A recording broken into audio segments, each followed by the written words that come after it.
The Local Show, sponsored by Victory in Motion, home of knee repair, not knee replacement, on News Radio 570 WSYR, on 106.9 FM, and live everywhere on the iHeartRadio app. The Local Show features in-depth conversation with business owners, employees, and influential business leaders throughout Central New York, exploring their successes, challenges, and reasons for doing business right here in our growing community. The Local Show is produced locally by Zoe Advertising. Now your hosts, Tom and Steve. We're back into it, and we are back at it. This is The Local Show with Tom and Steve. Mostly Steve, but, I'll hang in there and try and get you through it. If you say so, Tom. Alex Behm is with us right now. He's the Chief Community Officer at Clear Path for Veterans. How are you there, Alex? Great. Good morning. Thank you guys for having me. Well, thank you for coming back. Usually the guests only come one time. Yeah. You've been here several times. Your title is Chief Community Officer. I had you down as Executive Director at one point. Did you change chairs? Is that a different thing, or is it? We did. We were looking at a national expansion a couple of years ago. Okay. So I transitioned. We did a full organizational restructure. Okay. We had a CEO that came in, helped us get ready for that. He has since moved on. So working with Ryan Woodruff, who's our current CEO. Okay. I'm working with our development team, programs and services. So pretty much the same thing, just a different title. It's just a different title, right? Still getting it done. Do you feel more important?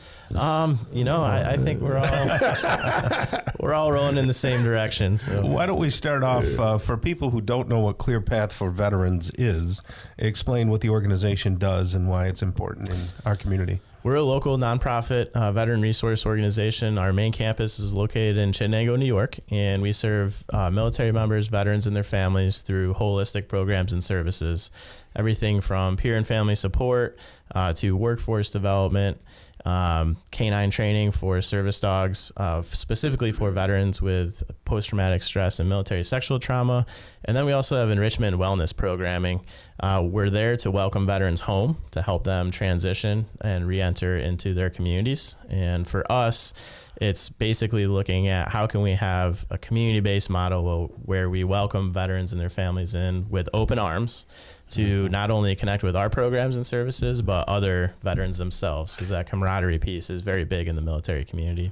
Do you have a limit as to how many people can be part of this organization? Is there a roof to it? We don't. No roof. We're blowing the roof off right now. Right. We're Good. Serving 33 counties across New York State. We're in the Hudson Valley, Southern Tier. Well, see, we're there. How are you in the Hudson Valley?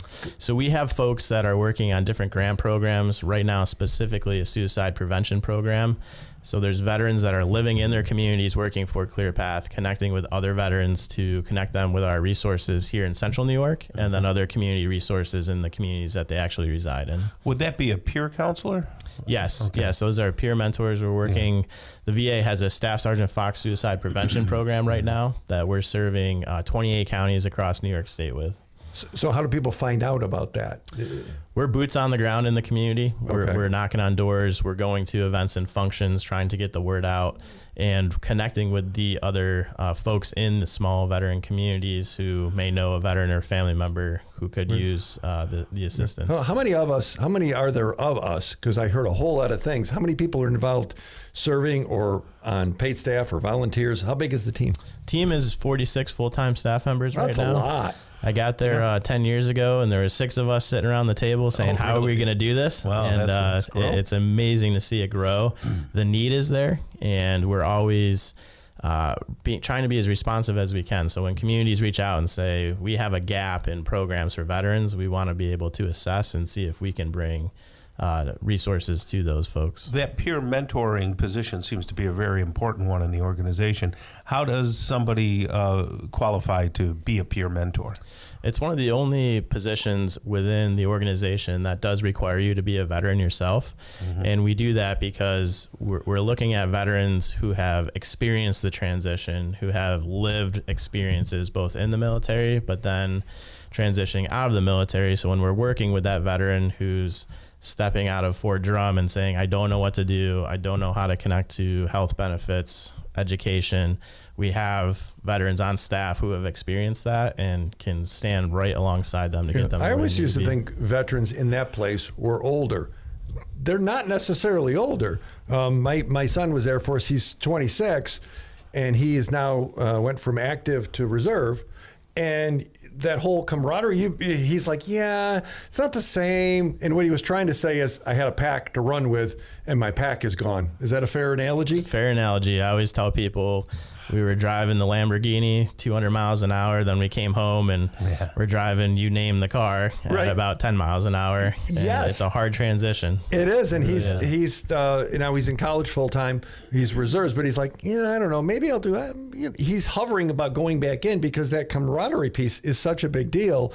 And he enjoyed it. He enjoyed and he had good leaders and poor leaders. And that's what he'll tell you. There's some people that were great and some that weren't. But what do I do now? I'm thinking that's somebody in their 50s. Yep. That's not true. Absolutely. I always say, you lose your tribe, your sense of identity and belonging. However, at ClearPath, we're all there, and we can't replicate the military and the service, but we have the folks that had similar experiences, and I think that's the power of bringing the community together. You could replicate it, just like serve bad food and things like that.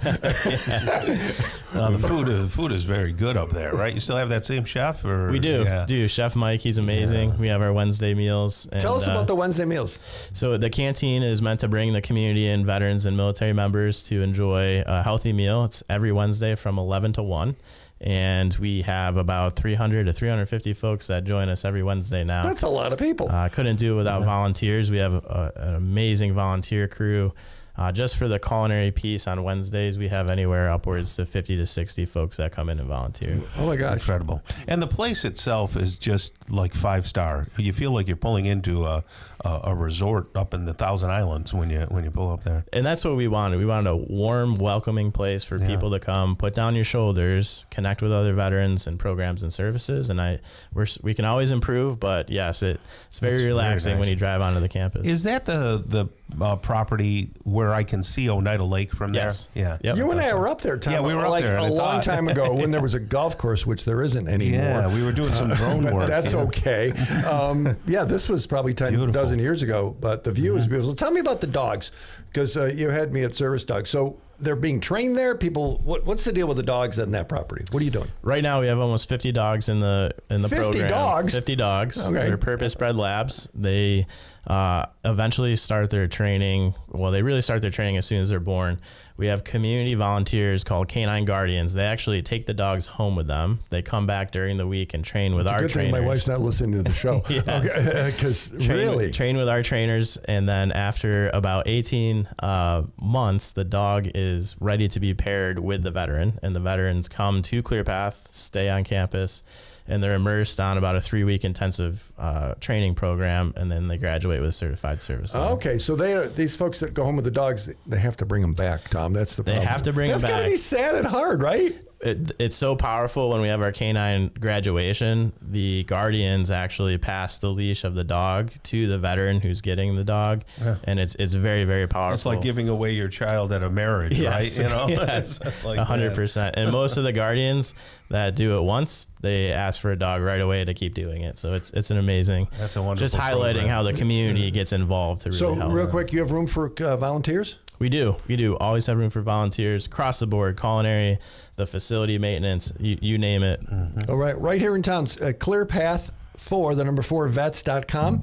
Lots of information there. ClearPath 4, number 4 vets.com. Alex, thanks for joining us today. Thank you guys so much for having me.